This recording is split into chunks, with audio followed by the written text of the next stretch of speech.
BA final year 5th semester రాజనీతి శాస్త్ర విద్యార్థులకు రాజనీతి శాస్త్ర విభాగము ప్రభుత్వ పురుషుల డిగ్రీ కళాశాల శ్రీకాకుళం తరపున శుభోదయం సుస్వాగతం.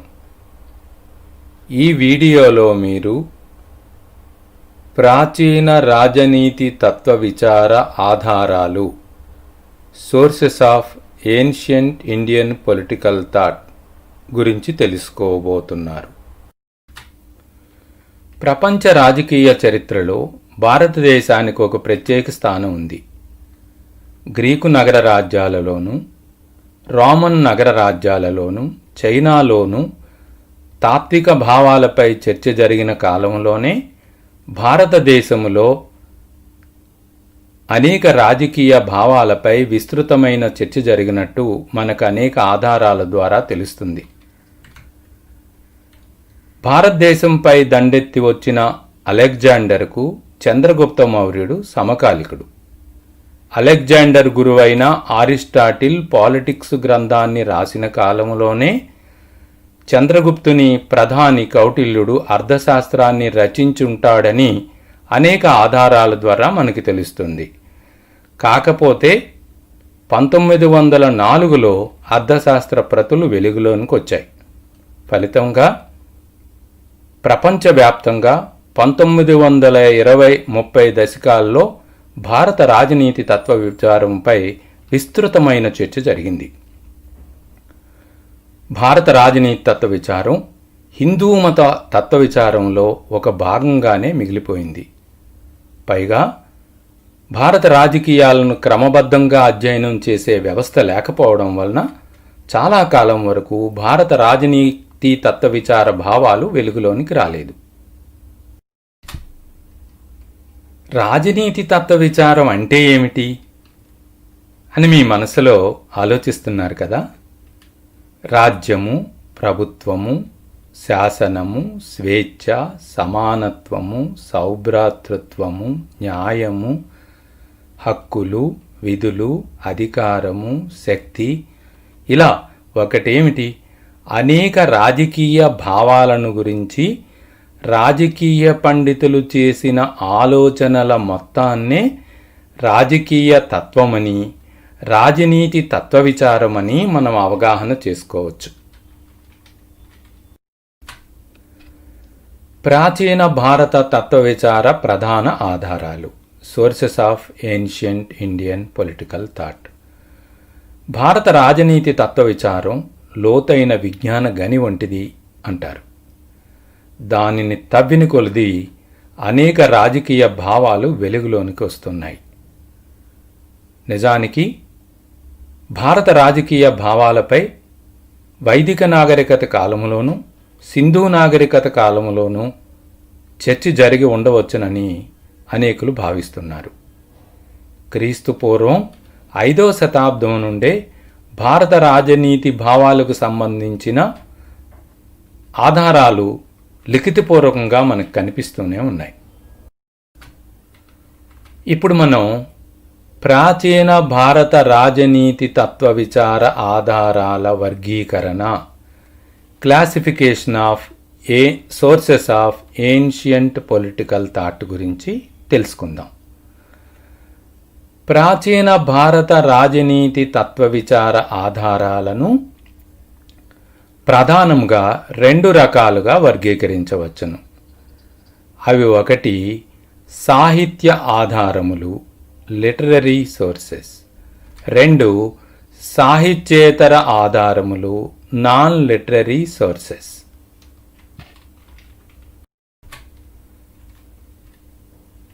ఒకటి సాహిత్య ఆధారములు లిటరరీ సోర్సెస్. ప్రాచీన భారత రాజకీయ భావాలను గురించి తెలుసుకోవడానికి తోడ్పడిన లిఖిత రూపంలో ఉన్న వివిధ గ్రంథాలన్నింటినీ సాహిత్య ఆధారాలుగా మనం పరిగణిస్తాం. మనం ఇప్పుడు ప్రధానమైన సాహిత్య ఆధారాలను గురించి చెప్పుకుందాం.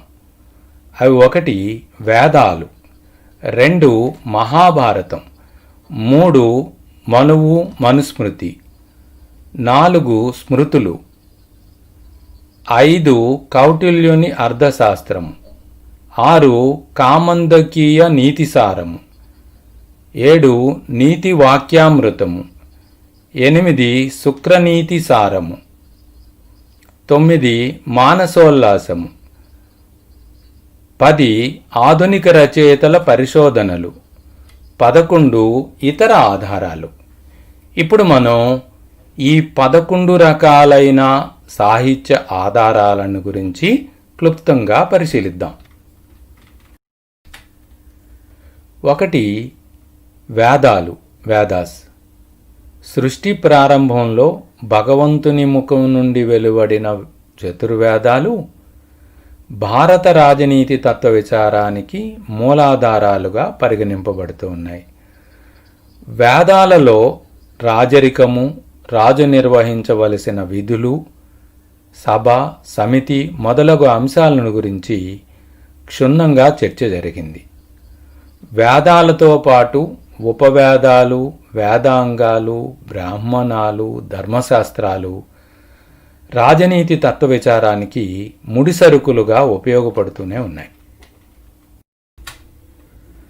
2 మహాభారతం. భారత రాజనీతి తత్వ విచారానికి మహాభారతం ఒక ప్రామాణికమైన గ్రంథంగా పరిగణింపబడుతూ ఉంది. అంపశయ్యపైనున్న భీష్మాచార్యుడు ధర్మరాజుకు చేసిన ఉపదేశాల సారాంశమంతా రాజనీతి భావాలను వెలుగులోనికి తెస్తుంది. మహాభారతంలోని శాంతిపర్వంలో చర్చింపబడిన రాజధర్మము, నీతిశాస్త్రము, ధర్మశాస్త్రము, రాజనీతి, యుద్ధతంత్ర విన్యాసాలు, అంతర్రాజ్య సంబంధాలు రాజనీతి భావాలను వెలుగులోనికి తెస్తూ ఉన్నాయి. 3 మనువు, మనుస్మృతి, మను అండ్ మను కోడ్. ప్రాచీన భారత న్యాయశాస్త్ర కోవిదుడైన మనువు రాసిన గ్రంథమే మనుస్మృతి. ఇది ప్రాచీన భారత సంస్కృతికి అద్దం పడుతుంది.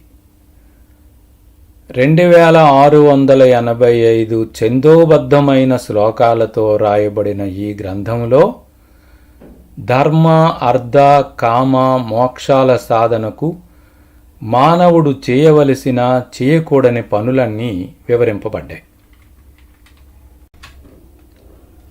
మనుస్మృతిలోని ప్రధాన అంశాలు. మనువు తన మనుస్మృతిలో పురుషార్థాలతో పాటు రాజ్య ఆరంభము, వర్ణ వ్యవస్థ, రాజరికము, రాజు లక్షణాలు, మంత్రివర్గము, దండనీతి, పన్నుల విధానము, న్యాయ వ్యవస్థ, అంతర్రాజ్య సంబంధాలు, నైతిక విలువలు, మతము ఇలా అనేక రాజకీయ అంశాలను స్పృశించాడు. 4 స్మృతులు, కోట్స్ ఆఫ్ లా. క్రీస్తుపూర్వం 200, క్రీస్తు శకం 200 సంవత్సరాల మధ్యకాలంలో రాయబడిన గ్రంథాలనే స్మృతులు అంటారు. స్మృతులలో రాజు ప్రజాసేవకుడుగా ఉండి సద్గుణ సంపన్నుడుగాను, దాతగాను, ఉదార స్వభావం కలిగి ఉండాలి. ప్రజల ఆచార సాంప్రదాయాలకు అనుగుణంగా రాజు నడుచుకోవాలి. వర్ణధర్మాలని, ఆశ్రమ ధర్మాలని పరిరక్షించాలని స్మృతులు ఘోషిస్తున్నాయి. నియంత అయిన రాజును శిక్షించే అధికారం స్మృతులు ప్రజలకు కట్టపెట్టాయి. 5 కౌటిల్యుని అర్థశాస్త్రం, కౌటిల్యాస్ అర్థశాస్త్ర. సుమారు అరిస్టాటిల్ జీవించిన కాలంలో కౌటిల్యుడు రచించిన అర్థశాస్త్రం ప్రాచీన రాజనీతికి సంబంధించిన అనేక భావాలను వెలుగులోకి తెచ్చింది. కాకపోతే అర్థశాస్త్ర భావాలు వెలుగులోనికి రాలేదు. 1904లో తంజావూరులో అర్థశాస్త్ర ప్రతులు వెలువడిన తరువాత శ్యామశాస్త్రి 1905-9 సంవత్సరాల మధ్య ఇండియన్ యాంటిక్వైరీస్ పత్రికలో వ్యాసాలు రాసిన తర్వాత అర్థశాస్త్ర భావాలపై విస్తృతమైన చర్చ జరిగింది. అర్థశాస్త్రములోని ప్రధాన అంశాలు. కౌటిల్యుడు తన అర్థశాస్త్రములో రాజ్య సముపార్జన, రాజ్య పాలన, రాజ్య విస్తరణలతో పాటు రాజ్య ఆవిర్భావము, పాలనా వ్యవస్థ, రాజకీయ సంస్థల నిర్మాణము,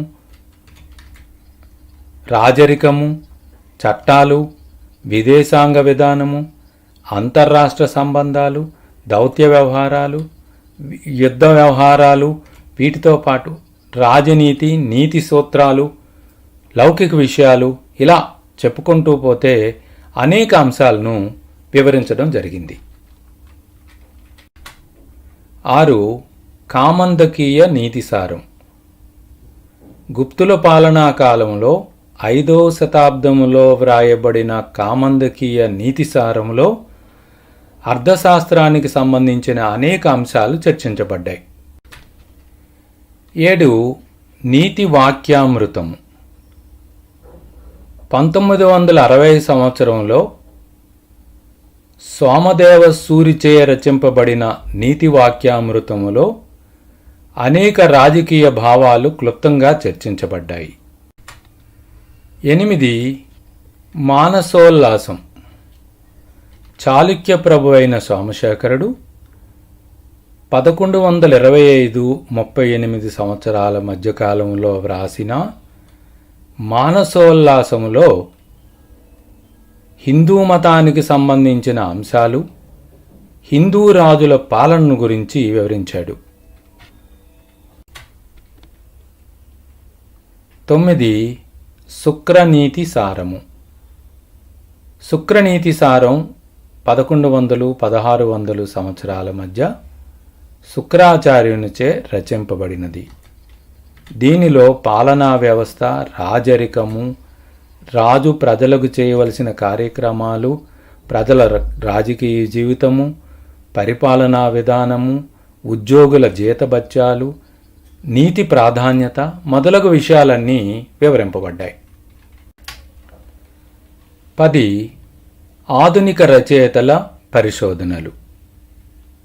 ఆధునిక రచయితలు పురాతత్వ శాస్త్రవేత్తలైన బేనీప్రసాద్, దేవీప్రసాద్, ఆల్టేకర్, జైస్వాల్, మజుందార్, బెనర్జీ, ఇలా అనేక మంది శాస్త్రవేత్తలు మరుగున పడిన రాజకీయ విషయాలను వెలుగులోనికి తెచ్చారు. 11. ఇతర ఆధారాలు.